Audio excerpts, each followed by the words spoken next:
welcome to the Daily Coin. My name is Rory, and today is Tuesday, April the 26th, 2016. And I'm very happy to have my good friend and colleague back on the line, Mr. Louis Cammorsano from smallgold.com. How you doing today, Louis? Rory, I am doing grand. How are you? I'm doing all right. Well, we're going to dive into Russia and China's gold and see how many coins we can pick up. All right, let's talk about India too. In India. Some gold. There's some gold there to be found. There's definitely some gold in India. Well, let's just jump in and see how much we can pick up. All right, let's do it, Rory. Well, no, what I find interesting about the whole issue is as I wrote to you, it's not a function of whether there was an increase or a decrease. It's by anyone's calculations, whether it was an increase or decrease, there is a deficit by anyone's calculations. And if there's a deficit, why is the price going down? That's the main issue. Everything else is just fluff. Yes. Because if it's down more, like if it is down as far as they say it is, then it's even more out of whack. I'm just saying by official numbers, it's not down, but it's still, the production is still far less than the stated demand. So it doesn't matter whether it's up or down, it's still less than demand. Yeah, and demand is growing all the time. Right. And I read this morning, I can't remember where, but that central banks are considering getting back into acquiring silver. Well, where they I'm not sure that I'm buying into that. That's why I didn't publish the article on the Daily Coin, and I'm not going to, because I'm not sure that I buy it, but that I'm buying into that. I don't see it. I don't know where they would get it from. Well, yeah, exactly. I mean, and I'm sure that if you listen to all of the interview that I did with Keith Neumeyer, you heard him say that a large manufacturing, yes, the TV company, an electronics company has contacted him to start acquiring silver. Now why would they do that if there wasn't enough silver just available from the normal sources? Right. Well, which begs the question, where is it going to come from? Where is it coming from now? I mean, as you and I have discussed in the past, Louis, it's a just-in-time product. Yep. And the just-in-time is running out. It's got to be. It's got to be, because you saw the coin demand used to be 5%, so it was kind of insignificant when the U.S. Mint needed 3 million ounces. It needs 50 now, but so does the Canadian, so does the Austrian, so does the Perth, so do all the silver round manufacturers. They all need amounts. And the demand may have gone down slightly in electronics in the last couple of years just due to global slowdown, but solar's picked up more than the amounts that they might have lost in electronics, and the investment demand has gone up, and the supply, and the rosiest scenario is up a small percentage, but the demand is up probably double digits, and it was already in deficit even before this happened. For the last 30 years it's been in deficit. That's what Keith said. He said, I don't know. It depends on how you calculate it. And we've been through this before. They don't count the ETFs on the in the Silver Institute, which is crazy because there's 60, 70, 80 million ounces in more than that. There's there's 50 or 60 million in the COMEX. There's like 200 million in the ETFs. There's ridiculous amounts in investment amount that they don't count. And then the CME group, your friend Jeff Christensen, they don't even include investment demand. They take global mining production and industrial demand, because they call silver an industrial metal, and then they say there's a surplus. They just ignore all the rest of the investment demand, which is about 50% now. Anyway, I don't know where, as you say, where it's going to come from, where it does come from, because that's more important, not where is it going to come from, but where does it come from? I say, Rory, the numbers have to be, someone is making, it's not us, someone is making a miscalculation on supply and demand. I would agree with that wholeheartedly, and that's what I've been trying to get at for the last 3 years. It's more than 3 years I've been asking people all over the world. I ask people, where's the gold coming from? Where's the silver coming from? I mean, Gold is less of a conundrum because we know their stockpiles. We know that people are satisfied with having a paper contract or some promise to deliver. But in industry, and in gold, silver coin production, you cannot substitute that need with a paper contract. that's correct, and that's my point. Because the demand for physical, tangible gold is growing as much as silver, period. I mean, you have, how much did you report that Russia took off the market last month? 500 million ounces or 500,000 ounces? 500,000 ounces. But that's 15 tons. I mean, there's 170,000, 190,000 tons, they say, of gold. So the difference is with silver is the industry part. It's just, it has to be used, and then when it's used, it's gone. Yeah, but whereas gold gets kind of passed around, and you can the Indian households have 18,000 tons. right. It's just sitting. That's what the whole purpose of the gold monetization scheme is, to get it out of there so that they can then hypothecate it 10 times over and increase the gold supply. That's why they want to get the gold out of their hands, and they're not giving it up. No, they're not, and they're not going to. I mean, they're just not.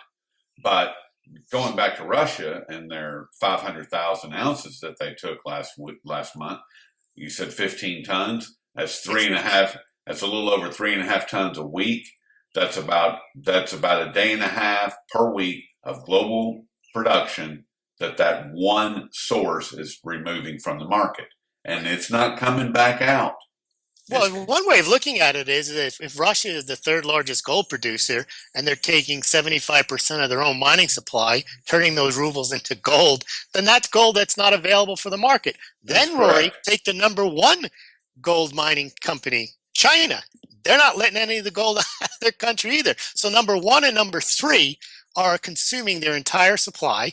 Now you're stuck with Australia. That all goes to China. So the rest of the global mining supply is only available for the rest of the world. And guess who else needs gold? Who does not have domestic mining? India. Exactly. So India has to pick up the gold elsewhere because it can't produce it like Russia and China can for itself. So all the gold goes there. So where's the rest of the world going to get their gold from? That's a great question.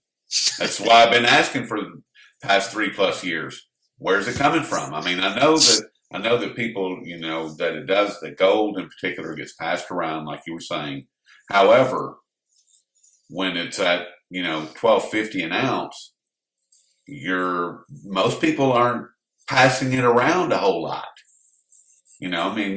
Right. I'm gonna try to get the doc back on to confirm that, but I don't think that I don't think that we're seeing a lot of gold going back into the dealers' hands.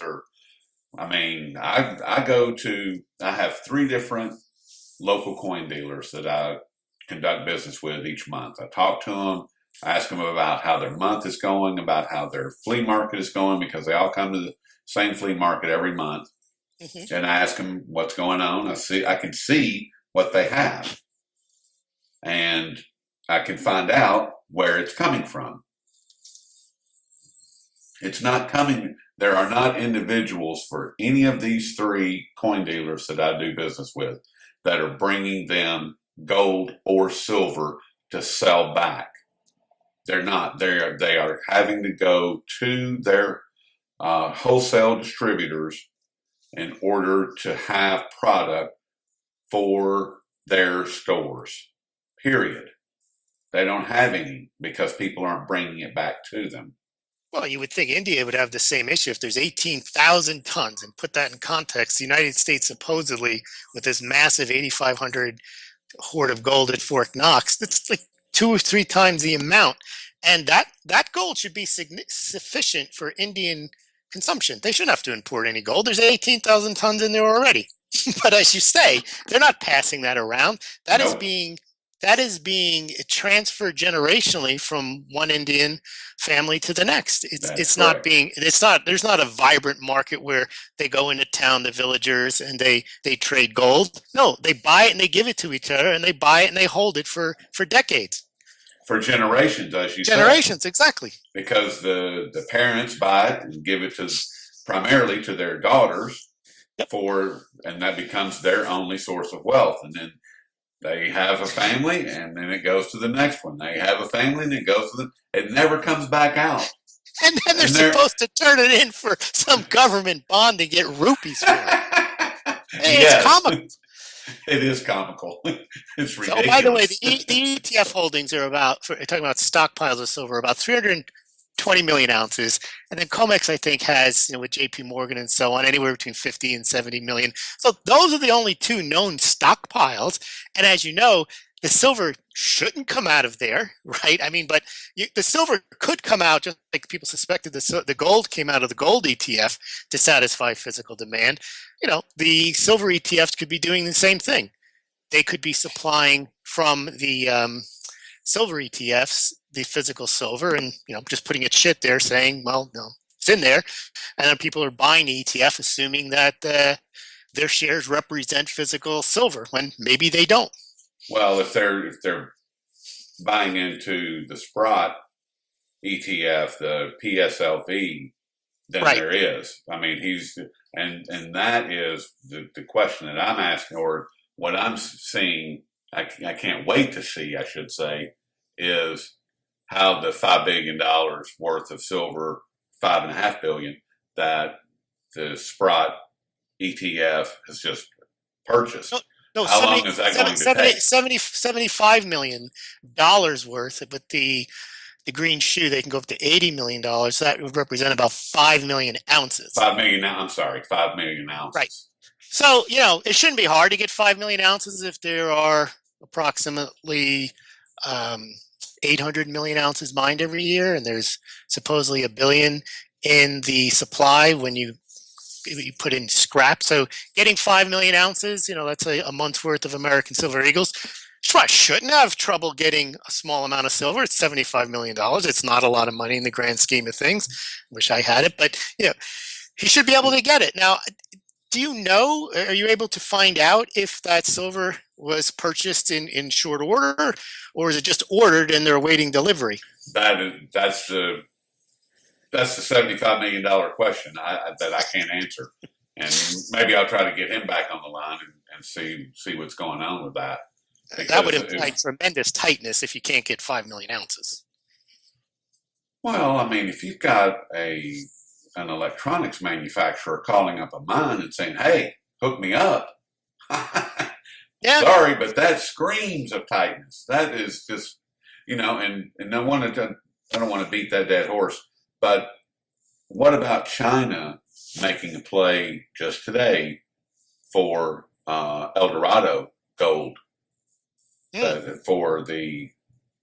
It's apparently probably a Western owned or a Western operated company that is operating within China, and the China National Gold Group just purchased 82% of it. Right, that's a Canadian owned company. Okay. Right, Eldorado Gold. And that just happened today, so there goes whatever they were producing. Right, for export? No, that's going to stay in China too. Yep, that just left the market. So, well, as you know, I wrote that article a day or two ago about meteor mining. Maybe that'll happen a lot sooner than we think. Yes. or recovering gold at the bottom of the sea, or seabed mining. Those are. I actually think the seabed mining might hold more promise, just because the Earth is 25%. Land, and 75% of the land, the rest of it is underwater. There's bound to be gold under those under the sea. Just whether it's economical to get it out. Are you talking about like what they do in Alaska? Because they do that. They're doing that in Alaska. Yeah. Well, it's an extension of the areas where there was gold. Same with San Francisco. There's a whole bunch of gold in out west. Well, I'm sure if you went into the ocean right off the coast there, there's probably significant veins of gold. I'm not a geologist. I'm just guessing that would be the case. But I just find the meteor mining, Rory, to be, it just seems so much technology and so much effort to find a meteor that's traveling, to land a craft on it, to explore, to do all the logistics. I mean, how much, unless the meteor is just made of gold and they can bring it down, I don't know how they can make that economical. Now, why would they do that for a barbarous relic that's nothing but a tradition and it's not money? Especially, think of the contrast there. You're using the most high tech innovations to get the barbarous relic. Yes. How does that? It's not like, using a pick and hammer and digging like they did, in the 14th, 10th century, way back, 5,000 years ago, to get gold out of a rock, out of the mine. They're using spacecraft to go and get it. Business. Well, we talked about Russia. What have you got? Have you got any news on China's latest? Yeah, China, as everyone knows, they introduced the yuan gold fix on, I think it was April 19th. But leading into that, in January, February, and March, the Chinese Shanghai Gold Exchange and the Chinese official amount of gold added to reserves was somewhat subdued compared to 2015. Now, in 2015, China added, from what we understand, a large amount of gold. That was less than a lot of people expected, but it was still a large amount. They're up to about 1,800 tons, which places them fifth of nations holding gold. But also, the Shanghai Gold Exchange, I think, had withdrawals, which are not quite the same as deliveries, but close to it, 70-80%, of about 2,600 tons, which is about the annual global mining supply. But in January, February, and March this year, the Shanghai Gold Exchange has reported lower amounts than 2015, and relatively significantly lower, 15-20% lower than last year. And the amount of gold that China has added to reserves the last 2 months has only been about 9-10 tons, which is interesting because it means that Russia is now adding reserves, gold reserves, at a much faster pace than China. And I'll send you a chart that shows that Russia has been adding gold to its reserves, in the last 6-8 months at a much higher rate than China. So I don't know. And again, if you can believe the official numbers, if this reflects a slowdown in their acquisition or just reflects a slowdown in what they're reporting, I don't know. It could also signal the fact that they believe that whether what they've reported officially or what they actually have, they have enough, so to speak. So now that they're in the yuan gold fix, they're more interested in perhaps allowing the price to rise to make the value of what they hold more valuable than they are in keeping the price low and trying to acquire as much as they can, because it could be from now on the most gold that they get comes from their domestic supply, and that maybe, although their imports that were reported in March were up 49% from February, but it could be that people have been suggesting that the amount of gold flowing from west to east eventually will dry up. And at that point, that's where China doesn't really have an interest in getting cheap gold, because their largest amount of gold that they'll get will come from the 450, 500 tons of gold that they've been managing to mine the last 3 years. At that point, it makes sense, just like for Russia, you might as well convert your yuan or ruble into your domestic mining gold and have the price go up, because that's effectively self-dealing, taking your lower price currency and turning it into higher valued gold. Exactly. And if you own the gold mine, that's always been, when people say, I like to own that business is a gold mine. Well, when you actually own a gold mine and you can turn in your paper currency for it, well, that's the best thing next to owning a gold mine. Now, as far as Russia acquiring more gold than China for the past several months, and what I find interesting about that is the fact that Russia and China have made a formal announcement that they are now going to work hand in hand to create a more formalized China and Russia gold market. And I just wonder if China has put the brakes on and slowed down a little bit to allow Russia to catch up and to acquire more. Well, let me give you the numbers then. Okay, so Russia has 1,462 tons officially. China has about 1,797. So they're close. But in the last, this is a chart I'll send you, from August to March, August 2015 to March 2016, China added about 120 tons of gold, while Russia added 174, which is 45% more. So, for example, in March, we talked about Russia adding 500,000 ounces or 15 tons, almost 16 tons of gold. China only added 9. In January, Russia added 21.7. China only added 16. So there is a difference. 1 month in September of 2015, Russia added 34.2 tons of gold. So the most China has reported officially since they began reporting back in June, July of 2015 is 1 month they reported about 21 tons of gold back in November. But in this year, they've done 16 in January, 10 in February, and 9 in March, which it's a slowdown. So maybe you're right. Maybe that's the rationale. Or the other thing is we know they're producing more than that each month from the Chinese mines. So the point I always make is that it's not when people say what China has, they think of the People's Bank of China. That's not China. That's just the People's Bank of China. So if China as a country produces X amount and imports Y amount, that amount doesn't all go into the People's Bank of China to put on the reserves. It gets scattered throughout the country in other government-sponsored entities or other government-owned entities. And so obviously there's more gold in China than 9 tons a month.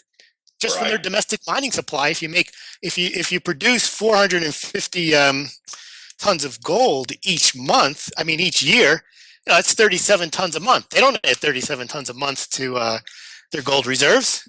China, and the People's Bank of China, but China does somehow because they don't export it. And that's what people need to understand when they see these numbers at the People's Bank of China. Say, I don't believe them. No, you can believe them. It just means the People's Bank of China isn't the sole place where China keeps its gold. Yeah, and they aren't building this series of gold vaults around the country to the capacity of each of these vaults is 2,000 tons. Hello, that's quite a bit of gold. They're building a whole series of them around the country. They're not building this series of vaults for them to set empty. I know some people are going to say, well, they have the ghost cities. Well, they're not going to build ghost vaults. That doesn't make any sense whatsoever. I can see where you would plan a city and build a city, and that's to generate. In lieu of people actually migrating out of the country and out of the countryside and into a city if they've got somewhere to go. When you're talking about it, what's that?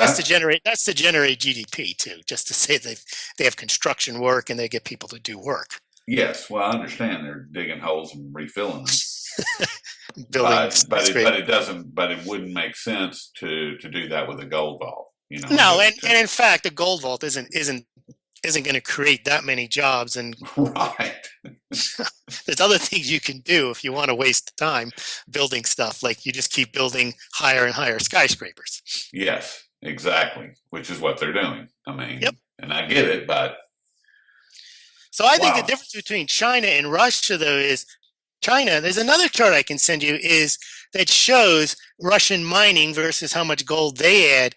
And if you think about it, this shows that in 2015, Russia was reported to have mined about 290 tons of gold, and they added officially to the reserves 208, which is 75-80% of their mined gold looks like it went straight to the Russian central bank, whereas the Chinese mined gold doesn't seem to go directly into the People's Bank of China. It has to be going elsewhere because it's not exported. No, it's not exported, and some of it is probably going into the citizens' hands by way of other banking entities. And Sure. like you said, some of the other government or state controlled.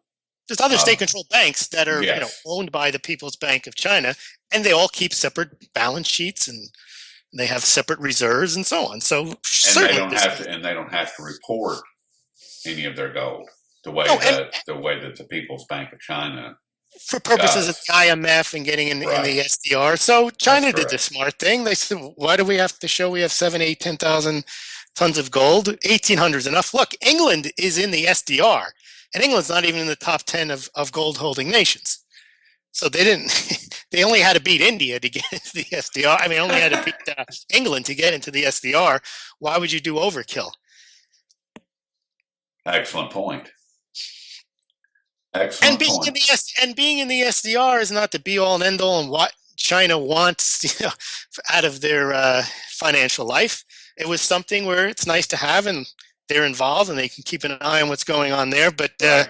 I'm sure they don't conduct their affairs on making sure that they're in the SDR. And that's kind of the point, Roy. You and I were exchanging emails over is this concept that the West lets China acquire gold. That may be true, cheap gold, 20, 30, 40 years ago.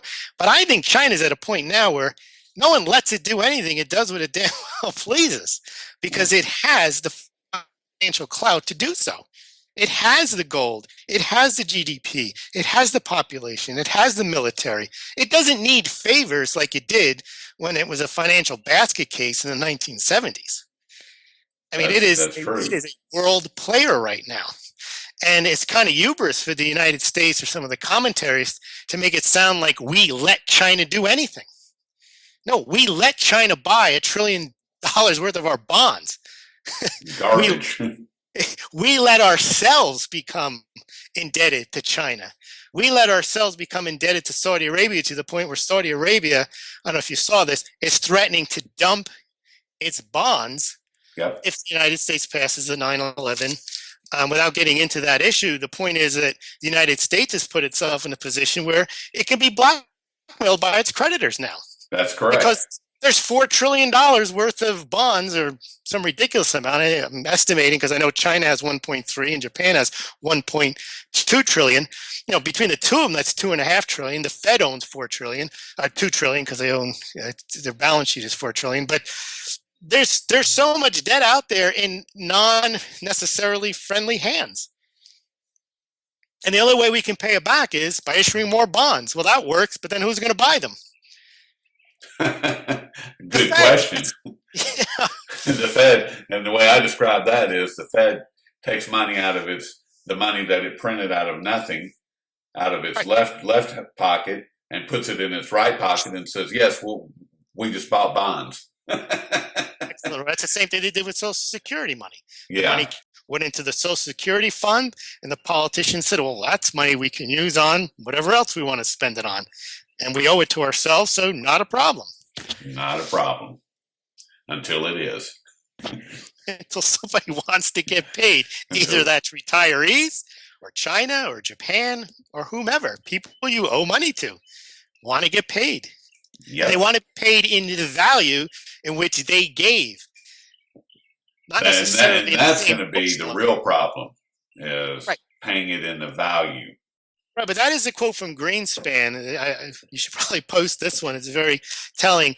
Is they asked Greenspan about 3 or 4 years ago whether U.S. Treasuries were still a good investment, and he said, sure. He said, look, this idea that the United States can never pay back its debt is nonsense. He says, because the United States can always print money. Yes, I saw that. That was actually on live TV, and if you let's go to a commercial, Rory. Let's go to a commercial. The look on the person's face that's sitting next to him is absolutely priceless. Yeah. I mean, the guy's like, "Oh my God, did he just say that?"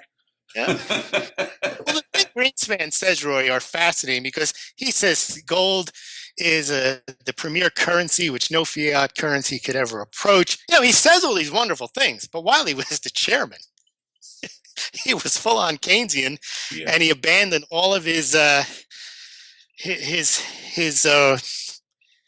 grounding in sound economics. Yep. Become the maestro, and I guess now he regrets all of that. Well, I don't think he regrets it. I think that he's just, playing a game of CYA, and I'm gonna die soon, so I need to make things straight. Yeah. Need to get my record straight here. But the counter argument to all that is that maybe what Greenspan did was he gave the United States another 50 years because he effectively realized that the stock market was the key, not productivity. That can all be outsourced. Was that if we can control the financial markets and create basically money out of thin air by boosting stock market valuations, kind of irrespective of the actual value of the companies, that would make the United States wealthier. And that's why that, when the 87 crash happened, that was the beginning of the plunge protection team. That's when Greenspan first came on board. And that's kind of led to the manipulated markets that we have now. The market's not allowed to correct the markets. They were not allowed to have recessions.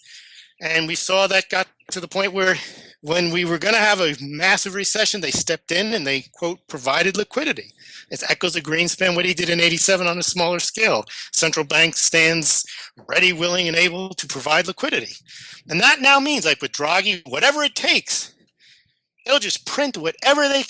As Jim Rickards stated in the interview that I did with him not too long ago, that the crash that's coming is going to be larger than the central banks.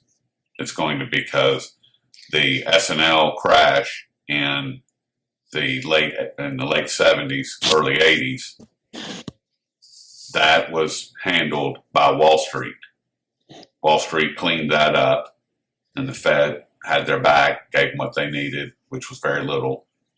And then the crash, the big crash in 2006 to 2008, the Federal Reserve, the central banks globally have had to step in and to keep the chewing gum and rubber bands and Band-Aids flowing in order to keep this whole Ponzi scheme together. And as this thing continues to collapse, as this collapse continues to unfold, all of those mechanisms are not going to work.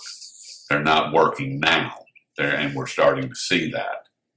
So it's just a matter of time at this point. It's not a question of if; it's just a question of when.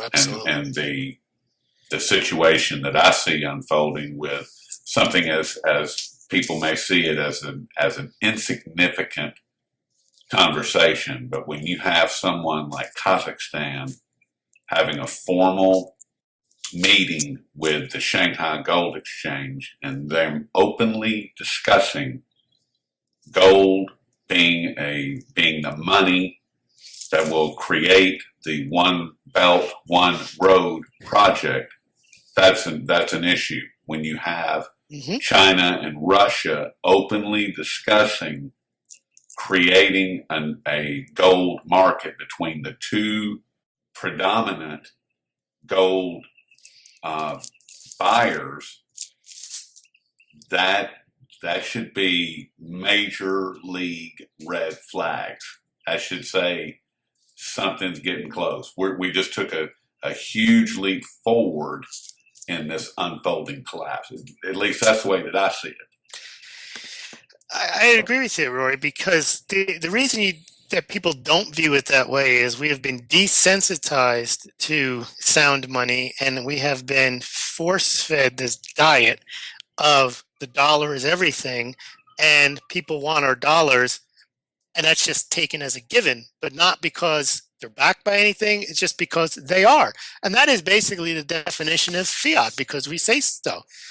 And the problem with fiat is if somebody decides we're not listening to you anymore, then the value goes away. So so what? You say so. It's like when a kid says, I'm not going to bed, and he's 5 years old. It's like, you are going to bed. Oh, well, that statement no longer has any, never did have any has no weight. Power. Has no weight unless the parents become conditioned to allowing a kid to say what he says goes. But until they, at the point where the parent says, no, you don't tell me what to do, well, then it's over. It's over. And that's the danger. It's called confidence. Confidence. It's called Time change. gain. Yeah. But also, if there's a change in power, that's my point earlier about China, Right. is sure, the United States used to let China do stuff, but I don't think that's the case anymore. China does what it wants, and if it decides it no longer values something, then, as the old expression, who has the gold rules, then they say what matters. They Right. say what's valuable. See, and I think that China is getting close to that point of having enough gold to where they can, and now that they have the pricing mechanism in their currency, they can, and they are included in the SDR basket, which is a big deal. They can start making other changes to how things are going to be. And as far as this 1.3 or 1.2 or whatever the trillions of dollars of treasuries that they have, they know they're never going to get that back. They know that is a worthless pile of nothingness on their ledger sheet, and that's all that it is a ledger entry. They get out their pencil, they erase that line. Oh well, that's gone. That's over with, and that's what it boils down to. And then they look in their safe and they go, well, in this safe we have 1,800 tons of gold, and in that safe we have 4,300 tons of gold, and in that safe we have 2,200 tons of gold. And then, of course, they look across their country and they see the productive capacity that they have, too. That's exactly right. So, gold only represents what has been earned and saved. And that's good, but you can't necessarily run a country off of just what you've earned and saved. You have to continue to produce. And, they have the money and they have the investment and they have the ability to continue to produce. And the One Belt, One Road project is going to ensure that continues to happen for at least the next 50 years, minimum of the next 50 years, period. Because it's going to take at least 20 years just to get this whole thing developed and built out. Minimum of 20 years. I mean, my goodness, they're going all across Asia and into Southern Europe, and into Africa. So they're going into, not only are they going across land, they're going across water as well. I mean, it's huge. It is huge. And the sad part is that most people don't even know that this is happening. They have no clue. They have no concept of the tidal wave that is building. Especially Africa. People have discounted Africa as if it's always been an economic basket case, therefore it always will be. That's nonsense. I mean, there are resources, there are people, there are resources, there's investment that'll go on there. And, you can see in 10 years, parts of Africa becoming like Hong Kong, becoming places where there's massive amounts of production taking place. Look how fast China rose. Yes. And all it takes is investment and a demand to have that investment return, and you get the production. And for the people to be treated with respect. Correct. And that's it. The problem you have in Africa is that you have these governments that are corrupt and they don't serve the people and they don't produce for the people. And you saw like Zimbabwe, that's they just printed up money to try to solve the problems rather than trying to provide a productive base from which to create wealth for themselves, the citizens, in the world. And that's basically what China has done. Yep. That's what the United States did. It's what we used to do. Right. I mean, you think about what Detroit was. It built cars for the world and provided tremendous wealth for the people who made those cars. What does it do now? It's rusting. Right. But what I'm saying is there's no reason that any area in the world cannot become an economic center. Yep. And throughout history, there's places that have been and have not been economic centers. They come and they go. And Africa just hasn't had its turn yet. And if China invests in Africa, there's a good chance that a good part of Africa will be very productive and very wealthy. Correct. Because, like you said, they have the resources. So Yep. they have the resources and they have the people. My name is Rory, and I'm with the Daily Coin, and joined once again by my good friend and colleague, Mr. Louis Cammorsano. And you can find all his great work over at smallgold.com. Louis, always appreciate the knowledge. Always a pleasure, Rory. Thanks for having me on again. Well, we'll pick it up in a couple of weeks after the when all the mints start releasing their numbers, and we'll get caught up on that. Sounds good. All right, buddy. I'll talk to you later. See you, Rory.